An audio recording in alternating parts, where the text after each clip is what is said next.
any accusations leveled against me that I would somehow put political bias before the Constitution are grotesquely unfair.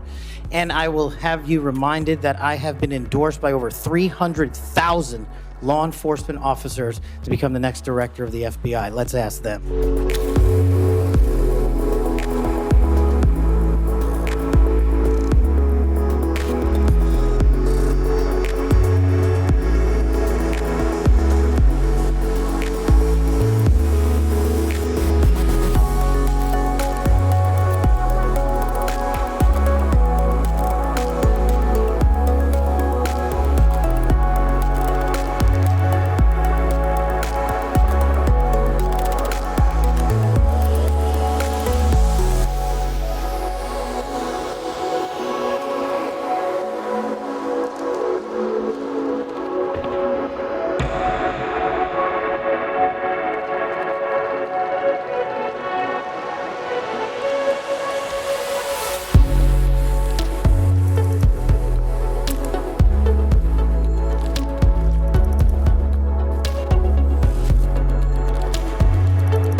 Senator, to cut to the chase, you're clearly talking about Kash Patel. I don't believe he has an enemies list. He made a quote on TV, which I have not heard.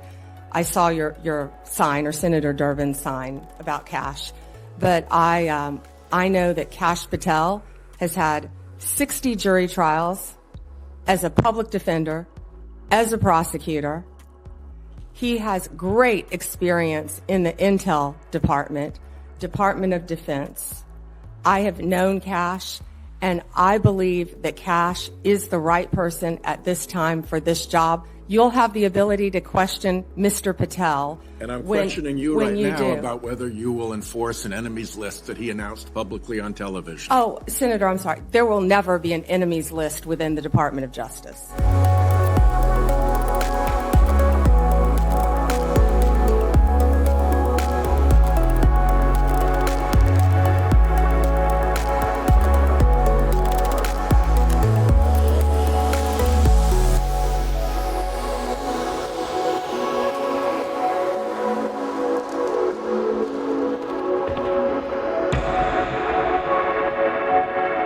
Joining me now, as he does each week from Washington, D.C., is former White House Chief of Staff and Senior Advisor at Bondi Partners, my good friend Mick Mulvaney. Mick, thanks for coming on the U.S. Report this week. Now, before we get into the other top news of the story, some breaking news in the last few hours that the confirmation vote on Kash Patel has been delayed by a week. What's going on? Is this procedural? Is this part of a bigger Democrat pushback at the Trump efforts? Break it down for us, Mick. Yeah, it looks like it is procedural. It looks like it is just part of the larger Democrat effort to delay. The Democrats are really upset about Elon Musk and Doge. Actually, I'm not sure how upset they really are. They have really good polling that says Elon Musk is unpopular, so they're trying to draw as much attention to him as they possibly can. As I sit here and talk to you right now, we're going through the final votes on Russ Vought for the OMB director. We expect him to be confirmed by tomorrow, but you can expect this delay now for just about everybody going forward. Importantly, James, the Democrats cannot stop any of the negotiations. They can just stretch them out to where you can only do one every 30 hours. Right. Okay. And so with Kash Patel, what's your call? Is he still going to get over the line once that vote finally comes to the floor? I think he did. Kash had a really, really good series of hearings, comported himself very, very well, was very sharp on the topics, and I think made a lot of converts. Look, I don't know Kash that well. I was a little bit of a critic with him going into it because of some of the conspiracy theories, but the guy put on just a tremendous show, James, during the confirmation hearings. He's clearly sharp, clearly has his head around the issues here, and he'll make a really good FBI director, I think. So I think a lot of Republicans see it that way. He should sail. That then gets us down to Tulsi Gabbard at RFK, which are a little bit more up in the air.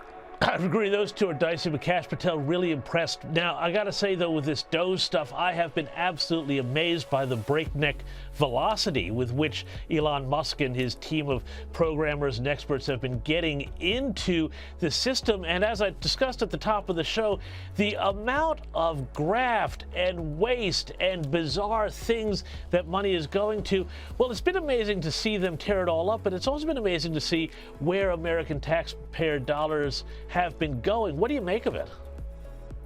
It's just an onslaught, James. It's everything that Republicans have feared for generations, that we were using taxpayer money to sort of push the progressive liberal agenda everywhere, overseas, domestically. You know, there's money coming out now that or news coming out now, they were funneling money to newspapers and magazines in this country to keep them afloat. It's really, really bad stuff, and it's coming at a breakneck speed. These are things that we tried to get at. Russ Vought and I tried to get at this when we were at the OMB, and the career staff always told us, oh, you can't get that information. You can't get that information. Give Elon Musk credit. He went around that. He cut through all of that pushback and now is finding the receipts. I expect this, James, to go on for a long time. If you think your mind has been blown so far, buckle up, because you're going to see a lot more of this in the weeks to come. Well, and I think, Mick, you've made the suggestion in The Hill that the reaction of the left to this exposure of all of the secrets here really proves that they're onto something. Yeah, they really don't like the fact that the curtain is being pulled back right now.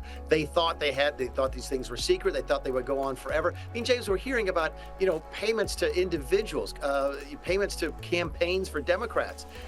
Add to that the stuff that's happening overseas, where we're tying State Department money, foreign aid, to making countries change their laws on gay marriage and abortion. It's almost colonial in nature. It's so elitist in nature. It's really horrible stuff. But again, many Republicans thought that it was there. Now they're finally finding that it actually is the case. You're looking at the beginning of a wholesale sort of restructuring of what the federal government is like, and in large part is because of what Doge has been able to do since they've been here in the Trump administration. Now, you mentioned what's going on overseas, and of course, the other big story this week is the big proposal around the Gaza Strip and suggestions the U.S. might take over or own Gaza or do something with Gaza.